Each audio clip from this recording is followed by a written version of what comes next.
Hey family, thank you guys for hopping on today. Listen, we're about to get into some things. We're going to talk about friendship and how we can find our community. How can we find our tribe? What are the ways to find our tribe? And if you guys are struggling with this, make sure you stay tuned. But before that, make sure you subscribe, make sure you ring that notification bell, and make sure you comment. And always remember, this might not be about you, but it might be about someone you know. So someone else may need to hear this, and we want them to be a part of our family as well. So make sure you share this with them. All right. See you over there. So, I have every year I've celebrated my birthday. I think birthdays are very important. Birthdays are a big deal. And to the point that now it became like a big deal for my friends, right? So even when I don't necessarily plan to celebrate my birthday, they always ask me about celebrating my birthday. It's the craziest thing. And not only do I make birthdays important for myself, I try to make birthdays important for others. And you may not have a lot to give to someone, but being mindful on particular days like birthdays, everybody doesn't celebrate the same holidays, I will say. So everybody doesn't celebrate Christmas and Thanksgiving and things like that. But being mindful, and you can make it not about the holiday, you can just make it about that person and trying to spend time with them. I truly believe that the Lord put us here to have connection with people. And I'm realizing that a lot of people have a hard time in this space. And if I can help in any way, I would like to. And so it's my birthday. Of course, people are asking, what am I doing? But I just really wanted to have a super chill birthday going into the new year and things like that. However, my brother is one of my really good friends. And so he's always going to be around. So then my sister-in-law, which is his partner, is always going to be around. And then my friend D, she's here because we're all in the same city, and then my guy. And but it's the fact that all of my other friends still were like really wanting to know like what I was gonna be doing. And one is in California, was like, I would have flew in. And you think like it's just for one day in the city, it's no big deal. But when people love you, the things that you find important, they find important if you're around the right people. Now, I understand this is not easy for everybody to find the right people or the right group of people. So let's get into that. So Proverbs 27:17 talks about how iron sharpens iron, right? Which is basically like, well, an example of this is the people that you're around can help develop you, help make you better, right? So one way I would start to try to find my core group of people would be, hey, what is it that I'm really good at, that I can potentially mentor someone in, or either just be a voice in this space? How do I find my community? And it could be of like minds, meaning people that are already doing this. And if you're going in that space, they're going to sharpen your skill, and things that they might not know, you'll be able to help sharpen theirs. A way that you can kind of find this group of people, Google. That Google changes lives. Okay, you can go on social media and just type in like the hashtags that you would kind of use and see people that are already in the space. Mind you, it might not be someone in your city. Like a lot of people do meetings, meetups, they mentor through social media. Okay, and well, I'm sorry, through like Zoom calls. So it's not always having to be an in-person type of situation, but if it's worth it, you definitely should go in person to some of these events or to some of these meetups. Now, I network a lot as well.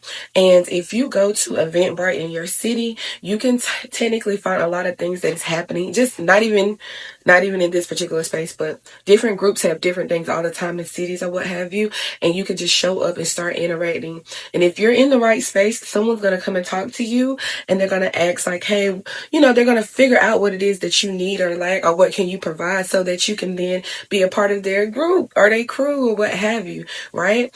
And so you don't have to be alone, because this is how friendships are formed. I understand who we grow up with, and we think we're supposed to be friends with these people forever, and you pray that you do, because I do still have friends that I like had from childhood to like high school to middle school to college. Like I have a group of friends from each like layer of my life, and that's what makes me feel like I'm doing it right, because everyone doesn't have the capacity to maintain those relationships.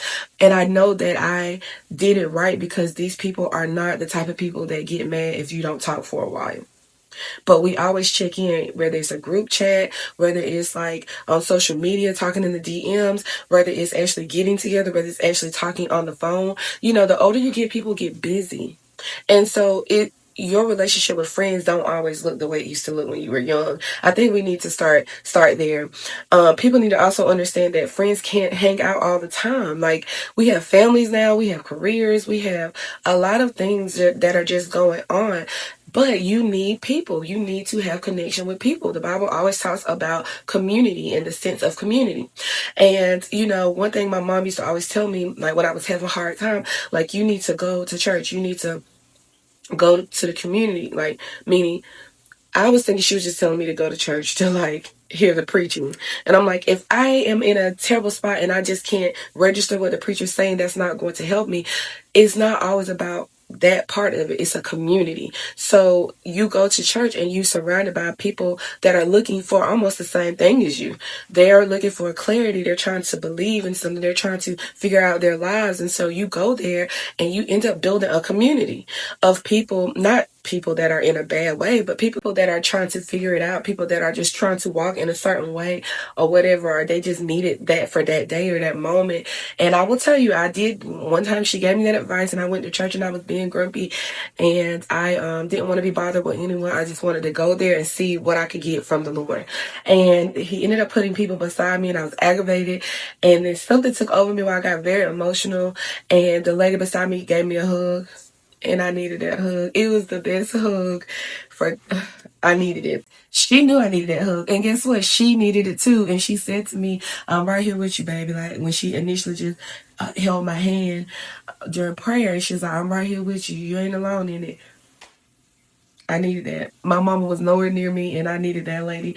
To this day, I don't know her name. I probably will never see her again. But having that community showed me that, look, we are all here trying to get this figured out together. And so if you're in this space and you're trying to find people, you kind of have to go where they are. Sometimes they're not just going to fall in your lap, and it's not always going to be people that are just naturally around you as far as coworker, family. Sometimes it's just not these people. And I'm telling you, when the indicators of it being right for you, it feels good. For one, your heart feels good. You start feeling like you're aligning with people, but you have work to do in that space. You have to understand that if you're a clinger, like a clingy type of person, you have to understand everybody's not that way. But that doesn't mean that they don't mess with you. That doesn't mean that they're not good people for you. And you do, if you're a clinger, you probably need a clingy person. You're going to have to find that too. But everybody shouldn't be just like you, is my point. People are different. People love different. People treat you different. And they're pouring into the right cup at the right moment. That's how you know, right? It could be a friend that just doesn't talk a lot, but they decide to text you and they just say the right thing just to get you going for that day. They might not even have known you were going through anything. And these are just indicators of knowing I have a great tribe. I'm building a great village.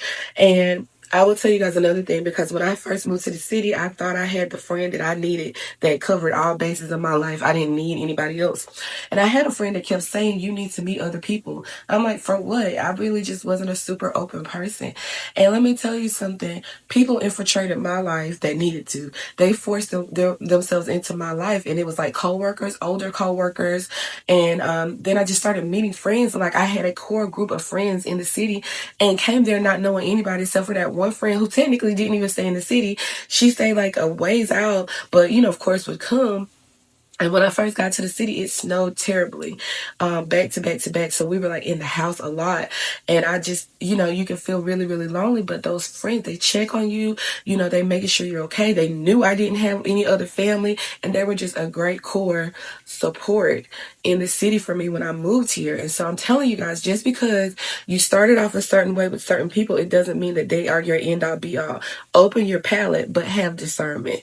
That's the key indicator here about, are these people working for you in whatever environment it is, whether it's a job, whether it's, like I said, family, whether it's like any of your extracurricular activities. You have to have discernment to say, should I still be in this space? And is this really working for me? Stop forcing things.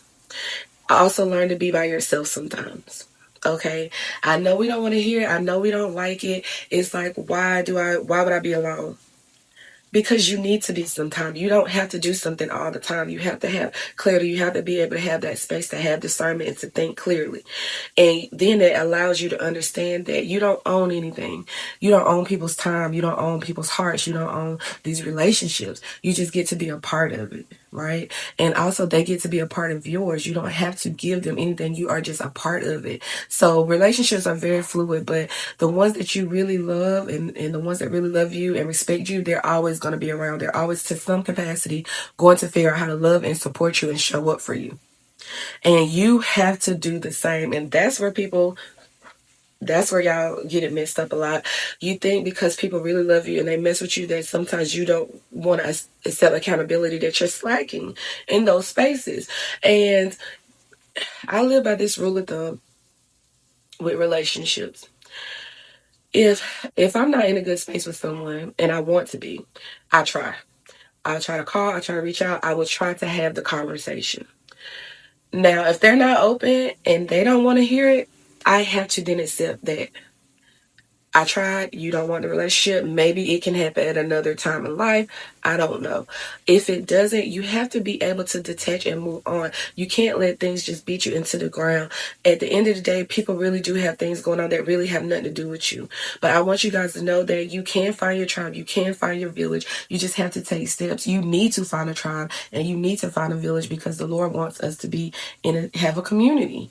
He did not put us here to be alone. And it ain't always a partner.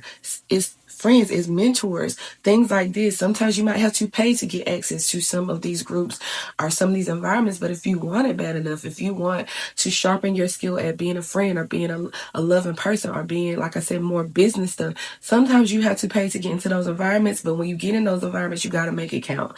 You don't have time to waste. You can't keep being shy. Life waits for no one. And you can't keep saying no one likes you or no one wants to be a friend or act like the world is beating you up, because you have a responsibility as well to get down the road and get what you want out of this life. And I just want to tell you guys that it is great having a community. It's great having friends. We're family here. That's why I call you guys family, so that we can meet each other in the comment sections and we can have a sense of community here, because I need y'all too. So look, make sure you comment down below anything that you guys feel like you want to talk about so that we can help you guys along the way and everything like that. If you want the Bible verses, I definitely will send those to you as well. If you want to start a business and you've been scared to try to figure that part out, I do want to help you guys in this. I'm a licensed life insurance agent and we help with retirement as well.